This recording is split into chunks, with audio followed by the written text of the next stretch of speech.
आज आपण बनवणार आहे उपवासासाठी रताळ्याची भाजी। तर चॅनलला सबस्क्राइब करा, लाईक करा आणि बेल आयकॉन नक्की दाबा। तर त्याच्यानंतर आहे ना सगळे मटेरियल सगळं घेतलं आणि मग चालू करूया भाजी करायला। तर कढईमध्ये तेल टाकलं। इथं मी शेंगदाण्याचं तेल घेतलंय आणि तुमच्याकडे जो अवेलेबल असेल उपवासात तुम्ही जो खात असाल तर तुम्ही घेऊ शकतात। तर त्याच्यानंतर जिरे टाकायचे तेलामध्ये। चांगले तेल गरम झाले, मग चांगलं तडतडले। त्याच्यानंतर आपल्याला मिरच्या टाकायच्या आहे।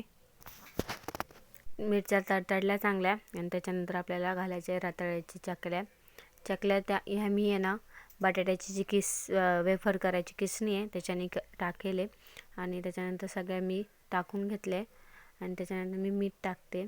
मीठ चवीनुसार मीठ टाका।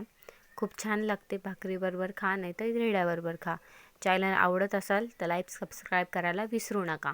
आणि त्याच्यानंतर आहे ना चांगल्यापैकी हलवून ते घेऊया, आपण पकडीने हलवून सगळं एकजीव करून घेऊया। त्याच्याने मीठ वगैरे सगळं मिक्स होईल आणि कलर भी वेगळा येतो।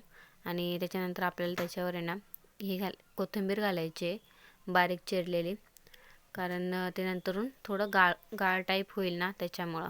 आणि हे खायला एकदम बटाट्याच्या भाजीसारखी लागते।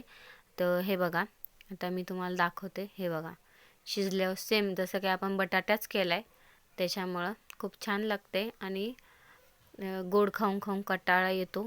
त्याच्यामुळे ही भाजी खूप छान आहे। तुम्ही जास्त तिखट खात असाल तर जास्त मिरची टाका।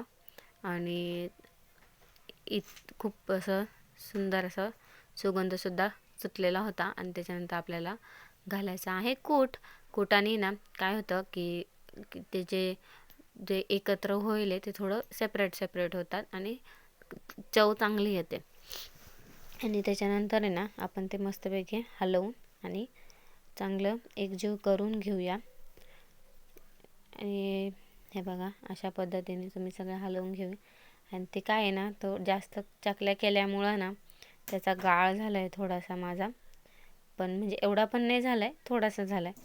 तर ते तुम्ही तुमच्या कमी जास्त करून ॲडजस्ट करून घ्या। त्याच्यानंतर आहे ना त्याला झाकण ठेवून आणि 5 मिनिटासाठी ठेवून देऊया। आणि त्याच्यानंतर आता प्लेटिंग म्हणजे देवाला निवद दाखवायचा आहे त्याच्यामुळं भाजी घेतली, त्याच्यावर मी भाकर ठेवते। आता मी इथंच व्हिडिओ एंड करते। तोपर्यंत लाईक सबस्क्राइब करून घ्या। बाय।